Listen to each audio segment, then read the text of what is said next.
சட்டமன்ற தேர்தலுக்காக வாக்குறுதிகளை தயாரிக்கும் பணியில் அரசியல் கட்சிகள் மும்முரம் காட்டி வரும் நிலையில் தங்களின் எதிர்பார்ப்புகள் என்ன என்பது குறித்து மக்கள் குரல் பகுதியில் சேலம் மாவட்டம் ஏற்காடு பகுதி பெண்கள் தெரிவித்த கருத்துக்களை பார்க்கலாம். இங்க பசங்க எல்லாம் படிச்சு முடிச்சுட்டு எந்த வேலையும் கிடைக்காம காட்டேஜுக்கு வேலைக்கு போயிட்டு இருக்காங்க.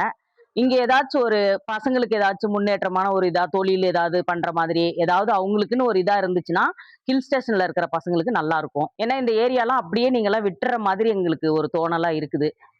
பசங்களோட படிச்சு முடிச்சுட்டு அவங்களுக்கு என்ன பண்றதுன்னே தெரியாதனாலதான் இந்த மாதிரி காட்டேஜ் ஒர்க்கு, சின்ன சின்ன பெட்டி கடை வைக்கிறது அந்த மாதிரிலாம் வச்சிட்டு இருக்காங்க. இங்க உள்ள குழந்தைங்களுக்கு ஒரு நல்ல காலேஜ் இல்லப்பா. டெய்லி சேலம் போயிட்டு தான் வருதுங்க. அதுங்களுக்கு டெய்லி சேலம் போயிட்டு வர்றதுனால படிப்புல கவனம் செலுத்த முடியல. இருந்தாலும் மழை காத்துல நனைஞ்சுக்கிட்டு புடிச்சுக்கிட்டு பஸ்ல இடம் இல்லாத தச்சு தடுமாறி வந்து சேர்றதுக்குள்ள போதும் ஆகுது. அதனால நீங்க எங்களுக்கு என்ன பண்றீங்க, கவர்மெண்ட் காலேஜ் ஏற்காட்டுக்கு ஒண்ணு வேணும். எந்த பொருளும் இலவசமா எங்களுக்கு எதுவும் தேவையில்லை. எல்லா பொருளும் மலிவான ரேட்ல எல்லாரும் சாமானிய மக்கள் வாங்குற மாதிரி கிடைச்சா போதும். அது மாதிரி படிச்ச பிள்ளைங்க வேலை இல்லாம ரொம்ப கஷ்டப்படுறாங்க.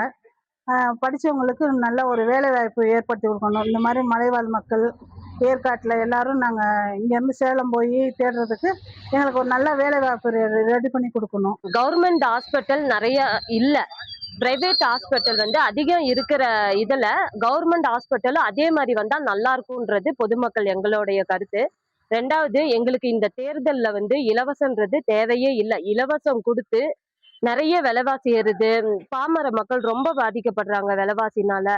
சோ அதனால இலவசன்றது எந்த ஒரு கட்சியும் யாருமே இந்த கவர்மெண்ட் இலவசன்றது முற்றிலுமா தவிர்க்கணும். அதுக்கு பதிலா இளைஞர்களுக்கு வேலை வாய்ப்பு அதிகப்படுத்தி கொடுக்கலாம். மக்கள் குரல் பகுதியில் ஏற்காடு மக்கள் தெரிவித்த கருத்துக்களை பார்த்தோம். இனி செல்லும் இடமெல்லாம் செய்தி. தந்தை டிவியின் வாட்ஸ்அப் சேனலை ஃபாலோ பண்ணினா செல்ல இருக்கும் இடமெல்லாம் செய்தி. இதோ QR கோட் இப்பவே ஸ்கேன் பண்ணுங்க, ஃபாலோ பண்ணுங்க.